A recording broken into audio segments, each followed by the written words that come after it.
Hello and welcome to the Hoop Collective podcast. We talk about the NBA, which we are doing on Thursday afternoon. Joining me from Las Vegas, Nevada, where he's making the pivot from Team USA training camp and preseason game to Vegas Summer League, which starts on Friday, Tim Bontemps.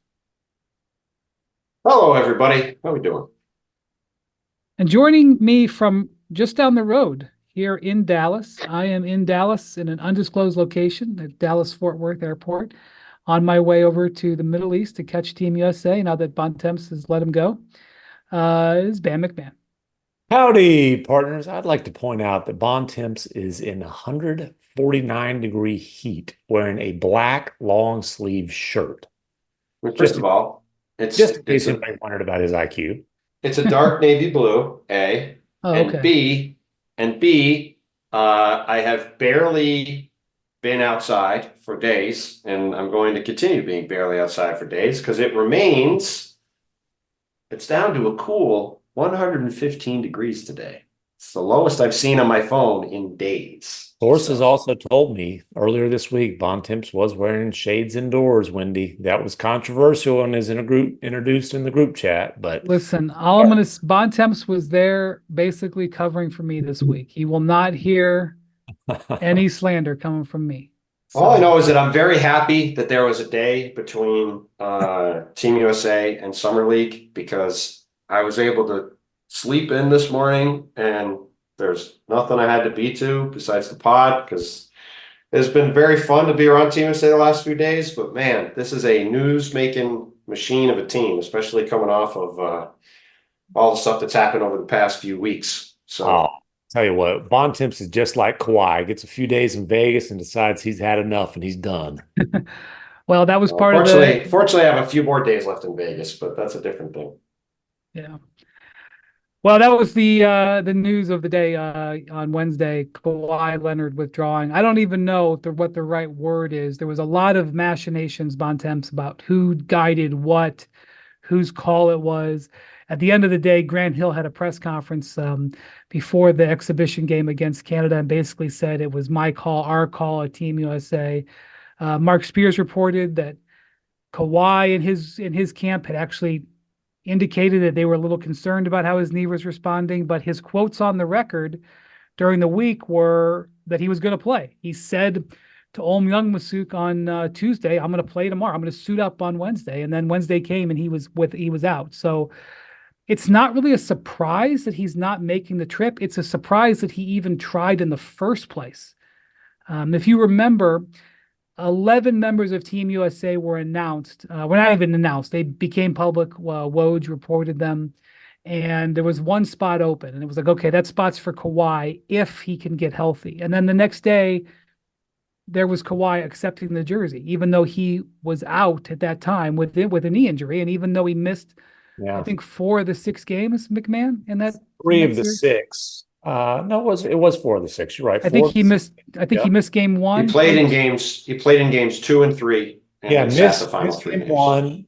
Played game 2. Looked okay, and then it didn't react well after that. Game 3, I remember looking down there late first quarter, early second quarter, like, is Kawhi going to check back in?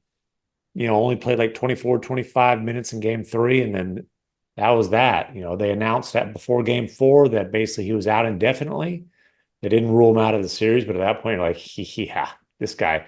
Honestly, when that happened, I was like, he's not playing in the series and he's not playing in the Olympics. Well, one of the what ifs out of that series, if you remember, it was 2-2 with game 5 in LA. And then the Mavericks just took control of the series. It was pondered within the Clippers organization. What would have happened if he didn't try to come back? Like, what if we had just left him on the sideline? Because they obviously were playing great. Then the injuries hit them. They lost a little bit of ground, but they had played the last 8 games of the regular season without him. Did they win game 1 of that series? They won game. Well, yeah, the Mavs never won game 1s. They've literally That's right, of course. But yeah, they won game 1, and Harden looked really good in that one. They lost the first game that let's see, they lost the first two games both games that Kawhi played. Yeah, that's the what if from the Clippers. I mean, look, if Kawhi's ready to play, you're going to play him. It's not like, you know, it's not like they regret doing it, but the what if is like, what if Kawhi didn't come back? Yeah, and because they were trying to get him involved, it's like Harden and Paul George were deferring to him. They weren't getting in any kind of rhythm, but we can what if it all you want. The Mavericks were playing really good basketball going into the True. playoffs. The Clippers were not. I told you, going into that series that healthy Kawhi or not, I thought the Mavericks were going to win that one. It's the last time I made a prediction on a series because I went out on top. But yeah, and I think the bigger what if is, hey, if they would have known that Kawhi's knee was going to swell up on him, he's going to miss the last 2 weeks of the regular season, most of the playoffs, would they have guaranteed him 150 million over 3 years? I think that's the bigger what if. That's true. Yeah, I mean, look, yeah, go ahead, Bontemps. no, I was just going to say, I mean, the whole thing with Kawhi, I mean, I was sort of amused by people acting like this would have been his decision to not play on this team. I think the very easy thing, if he decided he didn't want to play, would have been to not show up to Vegas and say that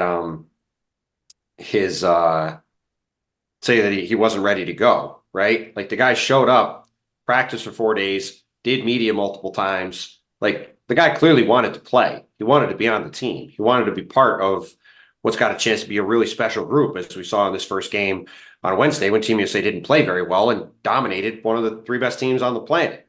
But ultimately, I know Brian, after the first scrimmage, MacMahon, if you remember, was effusive in his praise of Kawhi's play, Well, despite not being in the building. But if you talk to don't we do that as reporters? Don't we try to find out stuff that we don't see with our own eyes? All I'm gonna say is everybody that I talked to who was here this week, who saw him play in extended periods of practice, was iffy at best or worse on how he looked. Well, I think what ended up happening was he actually looked okay in the workout stuff, like where he was shooting and doing stuff in the half court. But when it came to actually like running up and down the court, it was like, and Ty Lue even said, like, what Ty Lue's like last comments about it, where he's going to basically he's not going to be in shape in training camp. He's going to have to play his way into shape, which right. It's not the preseason. You don't get 3 weeks. You get couple of days. Well, yeah, and that's the thing, right? Like he hit a couple shots in that first scrimmage, and but otherwise, like he didn't look like himself, and he wasn't moving great, was sort of the consistent thing that you heard.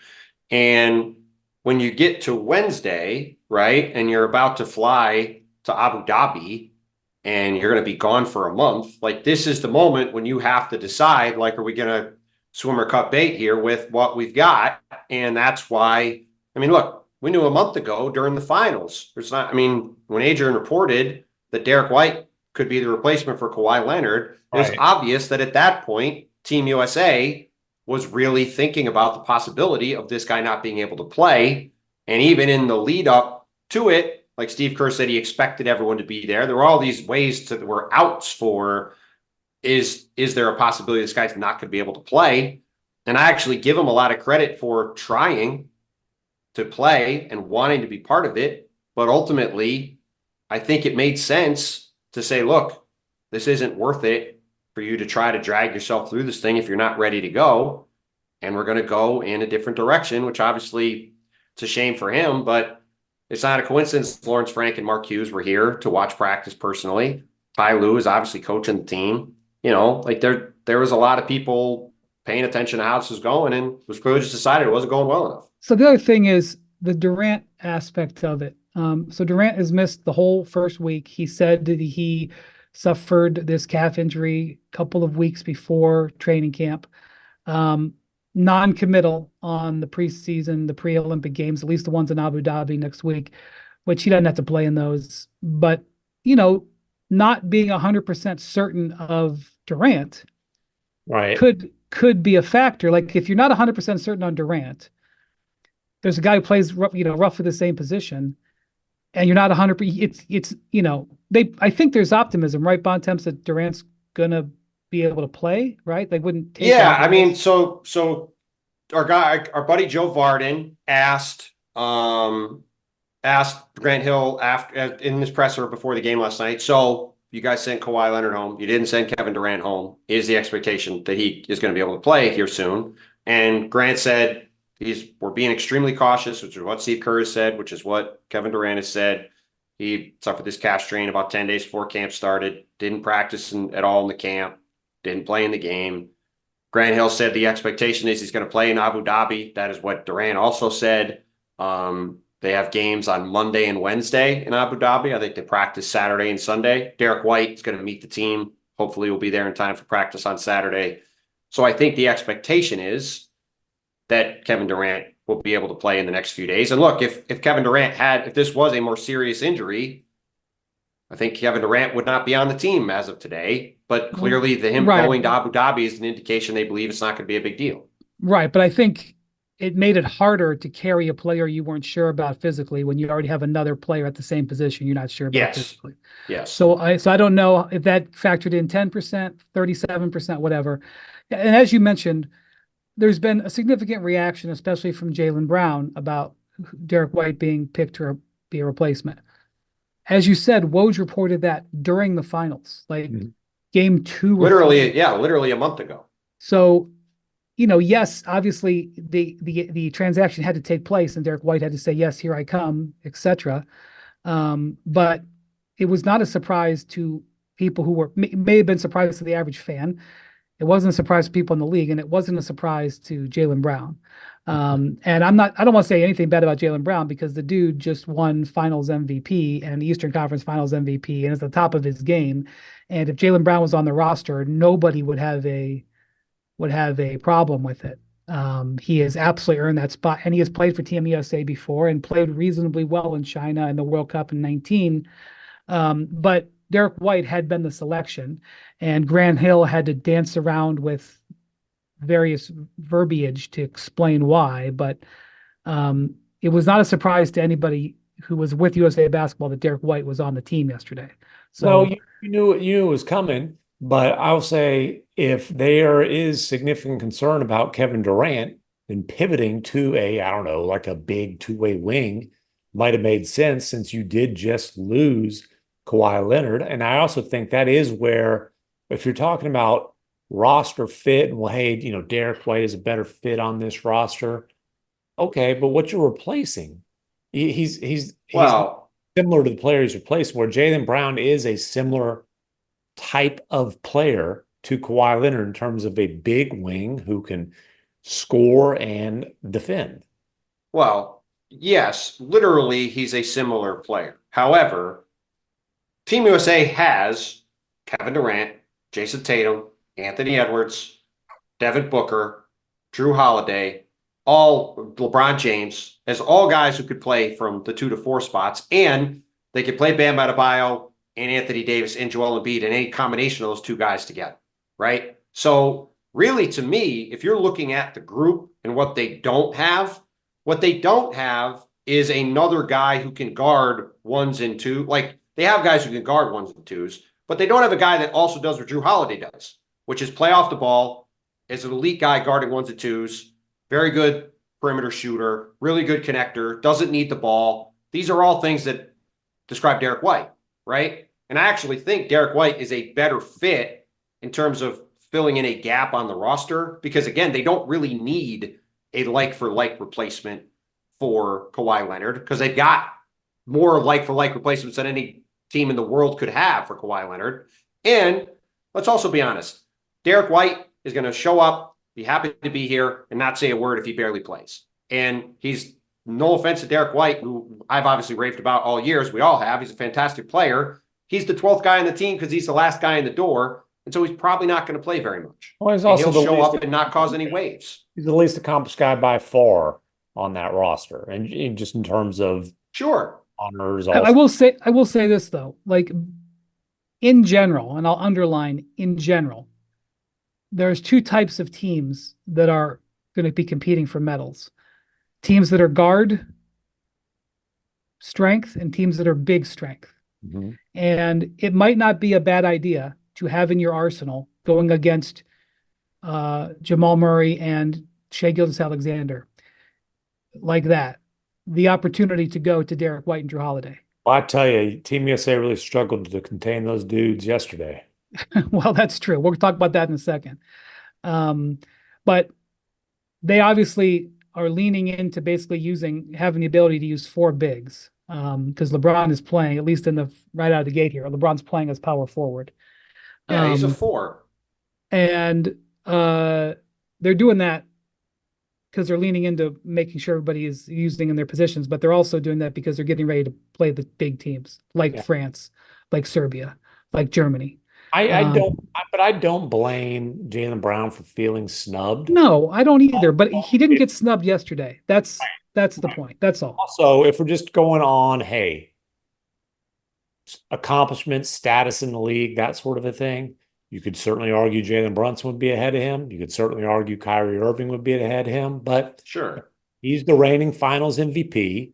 He was until last week the guy with the biggest contract in NBA history, but he's also a guy who has felt like, what do you say when he won the Eastern Conference Finals MVP, Bontemps? Like he never wins anything or whatever it was. Yeah. He never gets any honors. Sure. So he feels that way. And then he does have a tendency to embrace the occasional conspiracy theory, which I think gets you to the well said. Well, yeah, it's all look, and let's just also say, right, it's not a great look to be doing this when your teammate is picked to make the team. Yeah. Like you don't see whether it's Donovan Mitchell or Jalen Brunson or Tyrese Maxey or Paul George, there's dozens of guys you could pick that are perfectly qualified. And by the way, Derrick White might not have the same credentials as these other guys. He's also more than qualified to be on the team.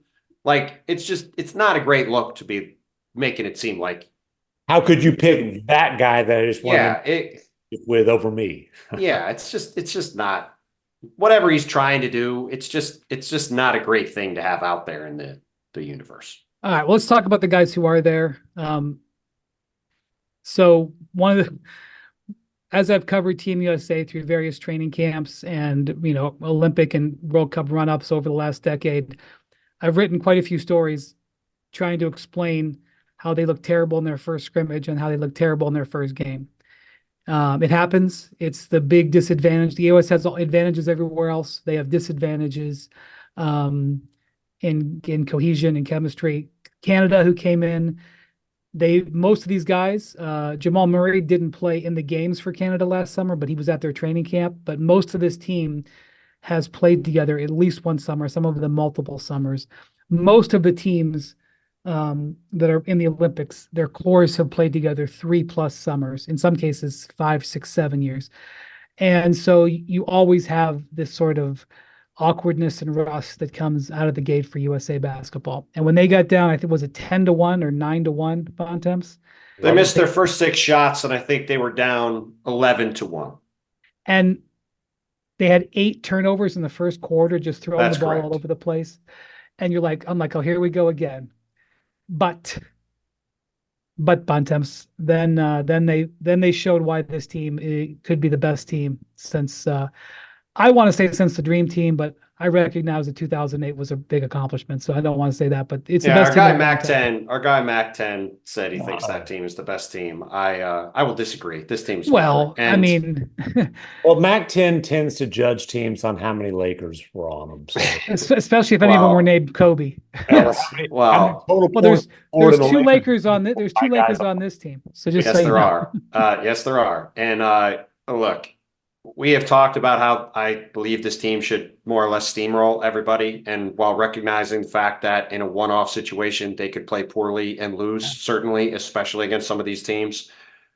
This game, to me, only emphasized the fact that this team should steamroll everybody. They played horribly in this game. They threw the ball all over the place. Joel Embiid, they played horribly on offense. They played horribly in the game generally. They played horribly on offense. Okay, they were pretty good. Offensively, they stunk. Embiid was bad all It was a D or D- performance. They did not overall. No, they were just go ahead. They were F triple minus on offense. They were good on defense. The point is they played poorly overall in the game. It was not a good performance. On offense. Okay. They didn't play well. What are we doing here? All right, They were fine, go down. ahead. They played like crap in the game, All right. and they won by 15 and dominated the game against one of the three best teams on the planet. And it was not competitive in the second half. Like, yeah, they only won by 15, but there was never a doubt once they got up by 10 that they were winning the game. And the Canadian and Shai Gilgeous-Alexander and Jamal Murray couldn't do anything in the game. They were 5 for 18 from the field. They were 2 for 9 from 3. Yes, Team USA was dominant defensively because of their size, and I love the second unit that they played with Tyrese Haliburton, Jason Tatum, Anthony Edwards, Bam Adebayo, and Anthony Davis out there. They just ran things, and I would like them to just stick with that, and then plug Kevin Durant in for Devin Booker with that first group and just crush. But yeah, like if they play to their capability, there shouldn't be a very competitive game in this Olympic tournament because there isn't, like in 08 and 12. That's a wrong attitude. It's not a wrong attitude. It's a fact. There's not a team like Spain in 08 and 12 in these tournament. There's not. That was an all-time great international team. Oh, Wendy, tell them, Wendy. Well, no, listen, again, this is not saying they're going to win every game by 30. It's that they are way ahead of the field, and they should win these games comfortably. I think in 4 years. Pardon-moi coming up. Well, listen, again, Rudy Gobert and Victor Wembanyama are awesome. The French have very limited guards. Shai Gilgeous-Alexander and Jamal Murray are awesome. Canada has very limited bigs. Like if you could put the French bigs with the Canadian guards together, that's a team that's literally going toe-to-toe with the Americans, and that would be an all-time great game to see. But this American team, with Joel Embiid playing as bad as he's going to play, with them throwing the ball over the place, looking like they'd never played more than a couple practices together before, had their way with the Canadians. Like, it's just the fact of it. Doesn't mean they're going to win by 30. Doesn't mean these other teams aren't awesome. Doesn't mean I'm not looking forward to the tournament. But they showed to me just how good they are and skilled they are. And that's with Kevin Durant watching the game. Like, they're going to be that much better when he does play. So the last time the U.S. played Canada was last August in Manila, in the bronze medal game. The game did go to overtime, so it was 45 minutes long instead of 40. But Canada scored 127 points in 45 minutes. The U.S. started Walker Kessler at center in that game. Jaren Jackson was sick. And Josh Hart started at power forward. Josh Hart, who, can play power forward, but not ideal, which you want in a medal game. This is, by the way, what happened in that game? It went to overtime. Yeah. And Canada won. Yeah. Yeah. Shea had like 31. I have a question. Yeah, the Canadians played great. Dylan Brooks had 39 in the game, I think. He had some crazy shooting game. And he had 39. He was 5 of 10, 7 of 8 on threes. Yeah, Dylan and the Brooks game had went a to crazy overtime. Game last night too, but not the kind of crazy you're talking about. Yes. Well, yes. And like that's he the thing. got into it with LeBron like 2 minutes into the game. Oh, that's a shot. He was doing all the Dylan Brooks things. And it was actually funny because there were naturally a lot of Warrior and Laker fans in the building. And I saw one of the people from Canada, Team Canada, the support staff after the game. They were like, man, I didn't really expect Dylan to get that kind of reception. And I said, well, you got to understand, when Dylan was in Memphis, the Warriors fans all hated him because they played him in the playoffs, and the Lakers fans all hated him when they played in the playoffs. So this was the Steph and LeBron hives coming together to take down their most favorite enemy, which is Dylan Brooks, and they were thrilled. Yeah, which, by the way, a sellout crowd at T-Mobile Arena. It was an unbelievable atmosphere in this game. Yeah. Had a record for a basketball game. It was like 20,700 and some in the building. Unbelievable energy. Like, there were a bunch of Canadian fans there. Obviously, it was a star-studded game across the board. It was super, super fun to be there for it. I had hoped, and I know that the Canadians were hoping, that this could have been a home-and-home series, that the U.S. would have played Canada in Vegas and then gone and played them in Toronto on the way over to Europe. The way the scheduling for the U.S. worked out, them going to Abu Dhabi, and getting 2 very good games there, by the way, Serbia and Australia. Yes, but that's why they're going there, to play 2 very good games. Yeah. As I am about to cross the Atlantic, I've noticed we're passing France by by about The 7 Canadians hours. today, you know where the Canadians are flying today? They're flying to France. They're going to be in France for the next 3 weeks. Yeah, Team not available. USA, not exactly flying to France. Well, They're there's a flying other big places. giant bag of money that you actually have to go get. They don't send it to you. You actually have to physically go get it. But NBA Cup? what's that? Who's the sponsor of that NBA Cup? Well, Emirates, but Emirates and Abu Dhabi are two. Emirates, Dubai, which is Emirates, and Abu Dhabi, which is Etihad, they're rivals. So that's, Well, they're both really rich yeah, places in the Middle East. that's right. But that's the thing. There's a big bag of money, but you actually have to go pick it up, which is what they're doing.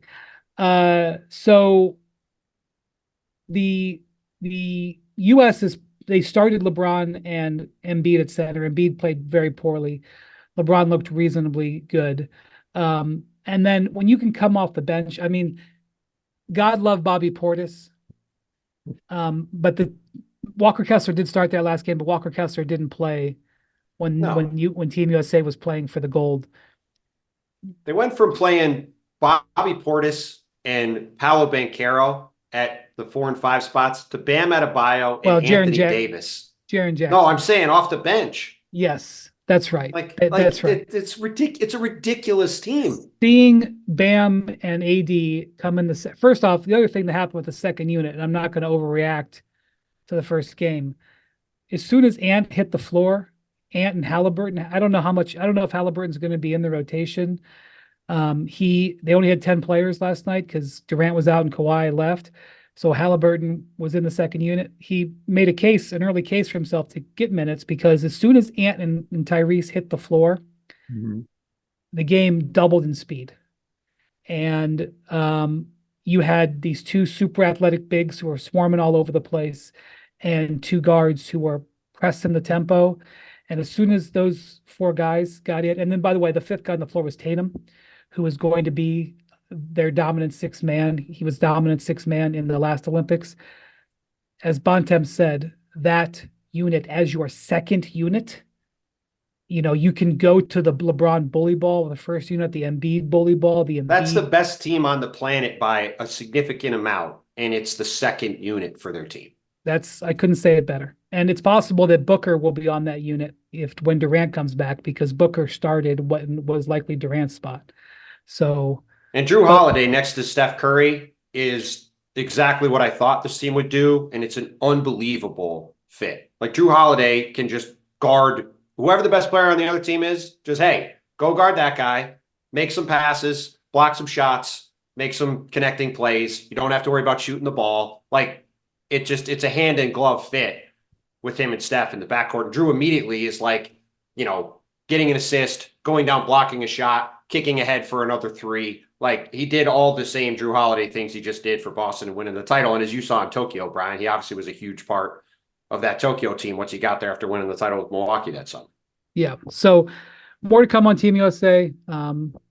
We'll see. I guess I'll be seeing Derrick White there over the weekend. We'll see what he has to say. And we'll get the atmosphere there in Abu Dhabi. Jokic and the Serbians are going to be there. Definite strong medal contenders. Beat the U.S. last time they played them. So we'll see how that goes. We'll be talking about that. Also so we mentioned earlier, you mentioned earlier the Emirates Cup. The NBA Cup has now become the Emirates Cup. The pairings are going to be announced on Friday, or I shouldn't say the pairings, but the pools are going to be announced on Friday, Bontemps. But they announced today a change in the schedule. Wonder if you could go over that for us.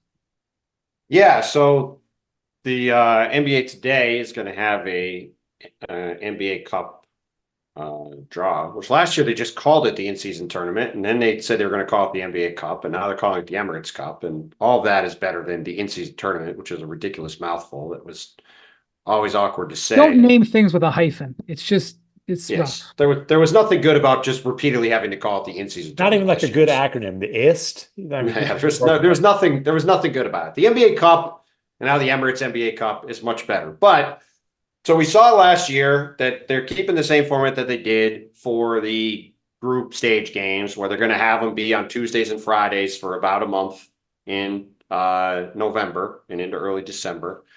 But they're going to play the quarterfinals at the team sites on December 10th and 11th, which is a Tuesday and Wednesday compared to Monday and Tuesday last year.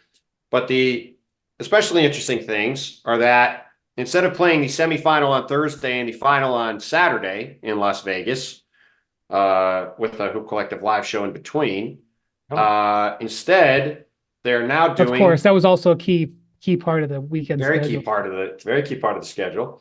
They're now doing the semifinal on Saturday, 3 days after the quarterfinals are over, giving teams an extra beat to get to Vegas, and also having it on a Saturday night instead of a Thursday night, and then having the championship game on Tuesday, again 2 days between instead of 1 day between, and having it on a non-football day on Tuesday. I thought that was a very interesting shift in the schedule from last year. I think a recognition from the league that they wanted to make sure that their stuff got highlighted and promoted as much as possible.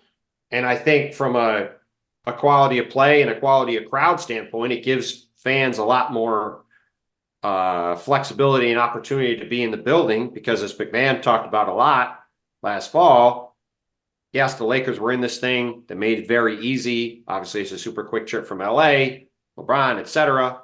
If the Lakers and Warriors are in this thing, there will be a lot of fans here. If it's like it was last year, and it's the Bucks and Pacers and teams that have smaller fan bases and smaller markets, this at least gives fans from those teams a lot more flexibility, I think, to be able to get into Vegas and be able to see these games. So be curious to see how this thing ultimately all shakes out. So when's the live show? We may have news about an upcoming live show in the very near future. Am I going to be the last to know? Yeah. We could do it Friday. We could do it Monday, MacMahon. We got multiple options this way. Ooh, I like that. This is in the week. It slides into the week before the new college football playoff starts. The college football playoff, I believe, starts December 20th, which is a Saturday. I'll look up the exact dates on that, unless you already know that for sure. I believe that's Friday the 20th to Monday, January 20th. I just looked at the schedule. Holy cow, that's wild. Yeah. Why have less football? Let's have more football. Let's I'm ready for football season. Listen, Mr. Ohio State fan here, MacMahon. He's ready to go. They got to expand it to give Ohio State a chance to get in there. Well, you can't get in if you don't beat Michigan. That's pretty simple. I don't care how big it is. No, Jackson. Syracuse is not going to be in it. Sorry. All right. So there's some changes to that. Are they going to make the draw public? Or are they just going to announce the teams? That's a good question. I don't know how they're going to do that. I really hope that they're going to do the draw publicly, but last year they didn't, and I don't know how they're going to do that this year. Well, what I can tell you, folks, being the good company man that I am, is that the 6 groups will be unveiled by ESPN tomorrow. This is Friday. Yeah, but after the groups I'm not done. At 7 p.m. Eastern on NBA Today. I did say that earlier. Group reveal, which will be followed by the Summer League action, Rockets, Lakers, and all blah, blah, blah. Yeah, so, group reveal. I said that earlier. Well, I don't know. Check out the Malika show to find out. A special edition, 7 p.m. That's what we just said. All right. Well, after that show, we do have a couple of Summer League debuts. Is that the first? No, the first game is Rockets Lakers. I mean, we gotta milk the Bronny cash cow. But it's Reed Shepherd Summer League debut. Yeah. Rockets Lakers, and plus you get the Lakers crowd there. Obviously, they filled up out there in Vegas, and then Hawks Wizards will be the late game on our air. So Ricochet v. Alex Sarr. Yeah, 1 versus 2, the 2 Frenchmen who are not on the French national team. By the way, given their lack of guard play, they've got a kid who's supposed to be a top 5 pick in next year's draft. I guess he didn't get much consideration for. Well, like they didn't bring Victor over in 21. I guess he was a little bit young for that. Like I remember the Australians kept like Matthew Dellavedova over Josh Giddey. Josh Giddey had just been the top 10 Yeah. pick in the draft. Yeah. These teams, they lean into those vets. I hear you. So, But yeah, so those are the two biggest summer league games that are on our air, and then obviously you've got a full slate. It's not because the draft class was not like I mean, let's just be honest, it was a draft class that had been billed for a while as the weakest draft class in a little bit. Not the same sort of anticipation, I think is fair to say. Now there's the whole Bronny thing, but he's a 50. I mean, let me just put it this way. I got to Vegas. I got in a cab. I was coming into Vegas. There are two people on the billboard, Victor Wembanyama and Bronny James. I think that sums up where, I think Alex Sarr was on some of them, but that sums up where I don't believe Victor will be in attendance. Yeah. No, he will be with the French getting ready for the Olympics. But my point is there's not exactly there's not Cooper Flag like next year. The Cooper Flag everywhere on those billboards. Right, but here put Reese Shea on the people, your casual fans like, who's that? I want to see Zachary Richichet on the sphere. I want to see that hair on that top of that sphere. Nothing to get windy on a kid's side. Like good hair. It's great. He's got great good hair and playing on the French national team. He's selling real estate in France and he's selling real estate in San Antonio. Line it up, baby. Anyway, but here's what's going to happen. I promise you. There's going to be some guys who come out and probably picks, that were in the middle of the first round or whatever and dominate and look really good.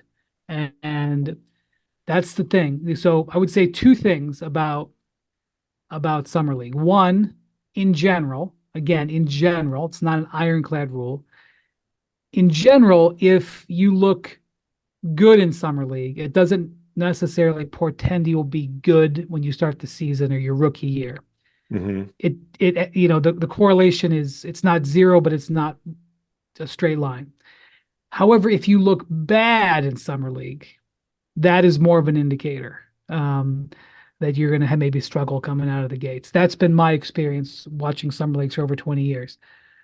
Also, the other thing is that for all of the scouting, for all of the research and all the things that go into drafting, sometimes players are just better than people thought. Yeah. And like all of a sudden, a guy who was taken 12th comes out. It's like Donovan Mitchell. It's like, oh, this guy is good. And I don't know if that'll happen, but I promise you that there will be players who were taken, in the back of the lottery or even outside the lottery who look good and will ignite conversation. Whether or not that conversation keeps happening in November, December,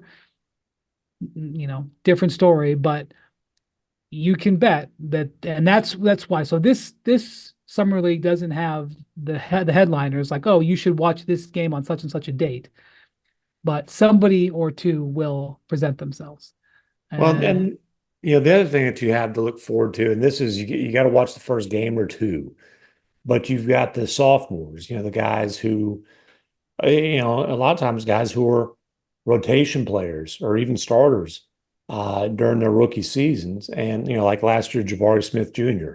came out there and dominated one or two games, and then they shut him down. It's like, okay, it's kind of a little test of, hey, are these guys too good for Summer League? And that tends to be a sign that they're ready to make a jump. I agree. Like I think Brandon Pajemski is playing for the Warriors. Am I right? Yeah, I was just looking. Pajemski and Trace Jackson Davis are playing. You'd like to see Pajemski throw up a couple of A+ performances and then head for the airport. That's what you'd like to see if you're a Warriors fan. The first game that we're talking about Rockets Lakers, Cam Whitmore, who when he got in the rotation last year, he proved he can score at the NBA level. He's going to be on the Rockets Summer League team. So there's some cases of Ben Shepherd playing for the Pacers. You can go. I'm sure there's a. I was going to say I'm a little more interested in seeing the other Shepherd, Reed Shepherd, with the Rockets. That's going to say. Yeah, of course. So we mentioned him, but is Brandon Miller playing for the Hornets? He is on the roster.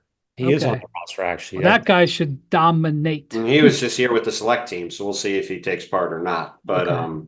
But yeah, he'll probably play in a game. Yeah, look, it's usually like you said, the thing to watch for is superlatives one way or the other, right? Like either somebody who stands out for being really good or somebody who stands out for really bad. Like when Johnny Davis, the Wizards lottery pick a couple years ago, played, people wondered if he had an injury because he just looked twice as slow as everybody on the court as a guard. That was a problem, and he has really not done anything in the league.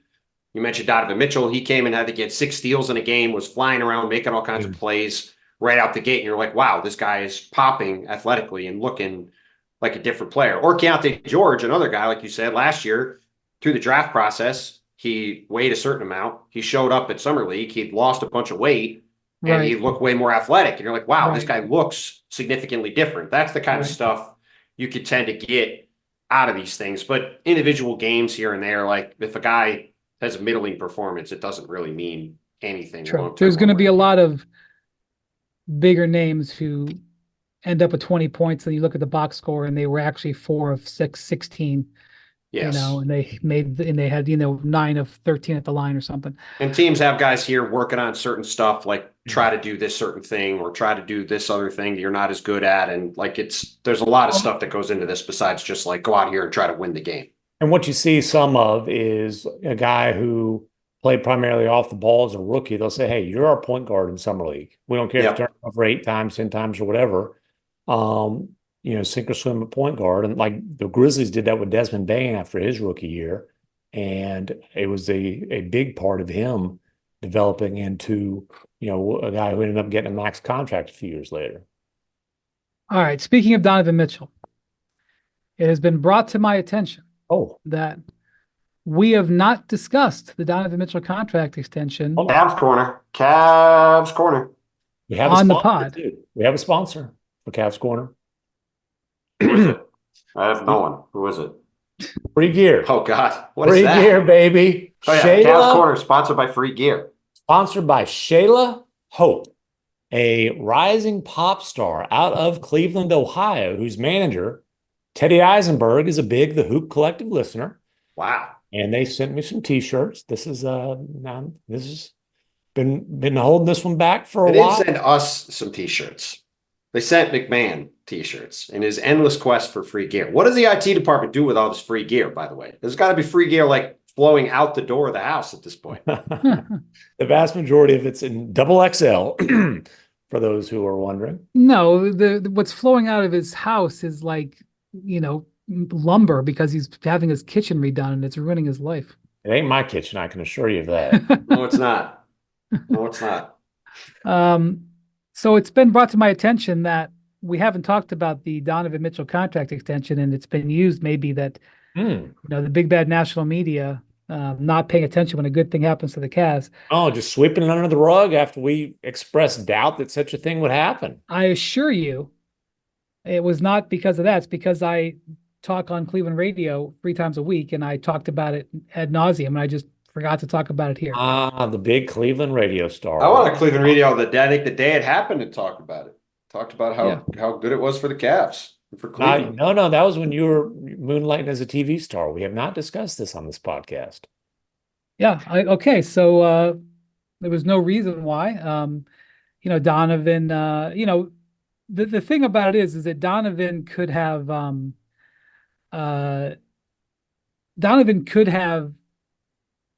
He was sort of beating his chest a little bit, like I told you. He had multiple opportunities during the season to say I'm resigning, and he didn't. And by the way, I'm not saying he should have. Like, he should have left his options open. He handled it just right. But part of the reason why there was, people leaving the door open was because Donovan left the door open. So, but the entire league was about 95% sure that Donovan was re-signing with the Cavs by April. And that sentiment was shared many, many times on many, many platforms. I know maybe not every shift. That was a shift. The sentiment from mid-season. Yes, from mid-season to the spring. Yeah, but we talked about it for weeks and weeks leading up to when he signed that our position had changed and we thought he was going to sign. So I think the interesting thing though, when you're looking at the Cavs, is you went into this summer thinking this could be a summer of pretty significant change in For Cleveland. sure, for sure. And essentially, they've changed the coach. That's correct. JB They Bickerstaff is gone. He's in Detroit now, and Kenny Atkinson is in.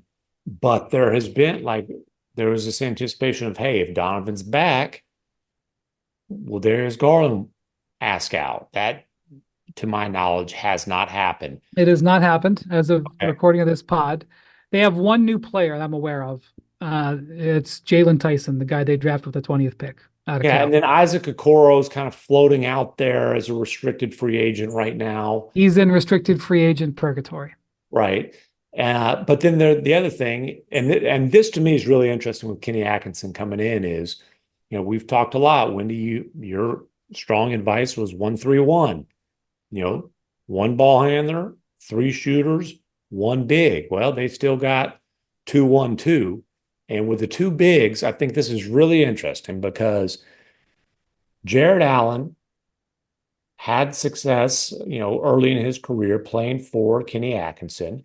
Kenny Atkinson has also carved out a reputation as one of the best developmental coaches in the league, which you hope, and I would think part of that is saying, hey, Evan Mobley's got a lot of room for growth left.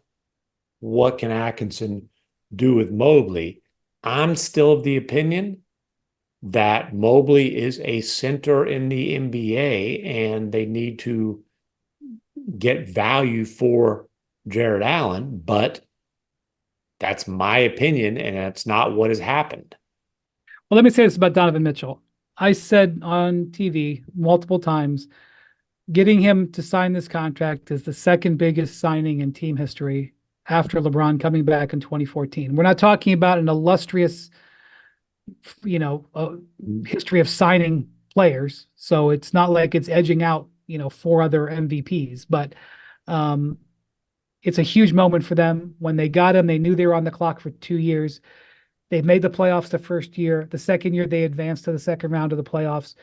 There's a lot of noise and drama around that statement. It led to their coach, JB Bickerstaff, getting fired. But that is true. On the timeline, trade for Donovan, playoffs, second round, Donovan extends. You show me that. Those are all facts. So it should not be just taken for granted that was just a no-brainer. That was a huge accomplishment for them, and it buys them 2 years. He added a 2+1 on his contract. He has 1 year left, but functionally it was a 2-year extension, which means he's under contract for 3 years, which means that you don't want to go into the last year. So you take away the last year, you've got 2 years left, but that's 2 years they didn't have. Oh, Good math. Oh, Good math. balloons. Good math So got experience. balloons. 3 minus 1 is 2. Celebrate the correct math being done. That's good. Okay, good. All right. So yes, there was saber rattling that Darius Garland might ask for a trade when Donovan extended. That has not happened to my knowledge. We'll see if that has not happened. There have been teams that have called the Cavs on Jarrett Allen.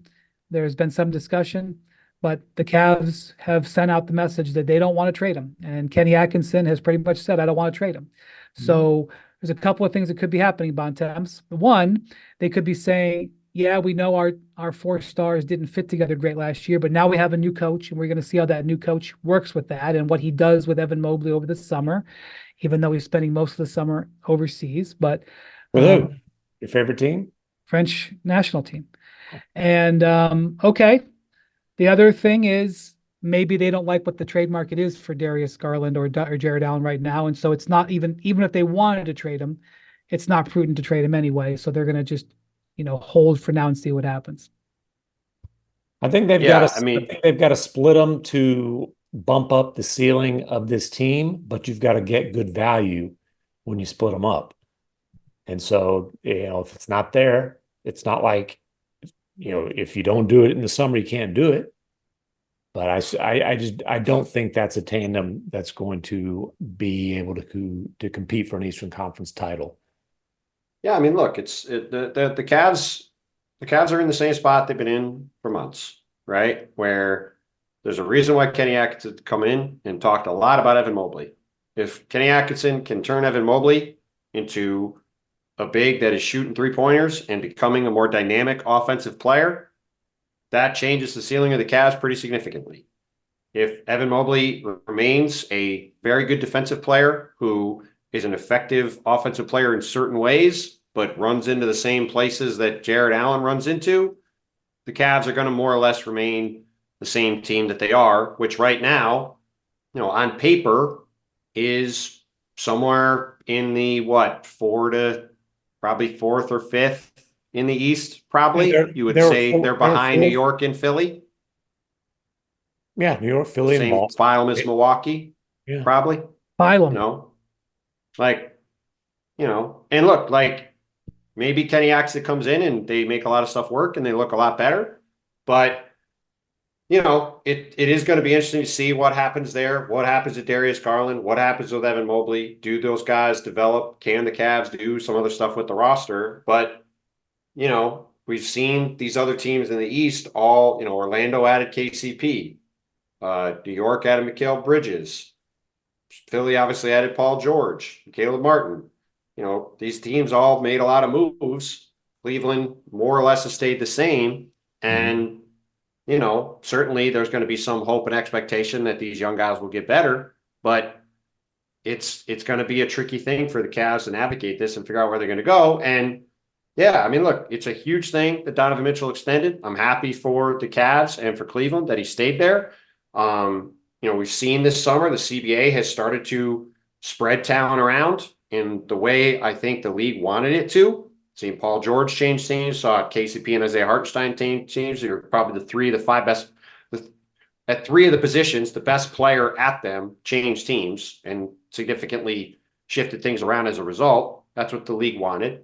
And, Donovan staying there, that's a win for the league and it's a win for the Cavs. So now we'll see what happens on the court. But, you look at the East now, Boston, New York, Philly, Cleveland, Orlando, Milwaukee, Indiana, who, by the way, made the conference finals. Yeah. Miami still got Jimmy Butler. It's a pretty good 8 teams. And you still got Atlanta, who you still got Trae Young, and I think is actually going to be a decent team too. And I don't really think took a huge step back. Bontemps is on the Atlanta bandwagon. What is going on? I won $100 from Zach Lowe, and the easiest bet made of all time last year when Zach declared that they were going to be a top 5 team. And I said, no, they're not. And I got that. But you collect? I'm going to collect when I see him in about 3 days here in Vegas. Oh, you didn't see him in the finals? Only briefly. And I didn't get a chance to get it from him. Not long enough. He gets here though, I'm going to have a ceremony and say, hey, I'm going to get a Hawks logo. I'm going to say, here, just put the $100 right on this Hawks logo. I'm just going to take it back. Thank you. But they're going to be take the under on San Antonio though. You're still scared, still shaking in your Spurs. No, I'm going to be honest with you. I listened back to that little back and forth. It was nobody was covering themselves in glory in that back and forth. Just leave it at that. Yeah, we could just go back to you declaring that Kawhi was the star of the first day of camp and that Cooper Flagg was a bust. Let's just go back to that. Let's go back to that. Those are my exact words. Well done. Exactly. Another win for Bontemps. Another win. It's me and MacMahon who are the winners, really. Yeah, all right. You just remain available. Well done, as usual. All right. Bontemps, keep those Vegas candles burning at both ends there, buddy. And keep hiding inside. Yeah, I'm off to the Middle East, and next time we talk, which will be Sunday night for you, probably could be Monday morning for me. I don't even know when we're doing it, but what is the temperature in Abu Dhabi right now? It's cooler than it's in Vegas, buddy. There you go. That's true. It is cooler. It's probably true. It's like the rest of the world and half of hell. It's cooler than Vegas. What's going on here? This is like. Yeah, Abu Dhabi, I think the highs this week are in the mid 100s. I don't think it's touching 110. Mid 100s? That'd be like 150. Yeah. The mid 101 aughts. 100 Abu Dhabi weather right now. This will load the Weather Channel app. It's the middle of the night right now. It's 95 and fair, to be clear. It's the middle of the night. It's the middle of the night right now. I know. That's what I'm saying. We got a range of about 105, 108, 103. Nothing like Bontemps reading the weather app. In Abu Dhabi. I just wanted to know what Brian's walking into.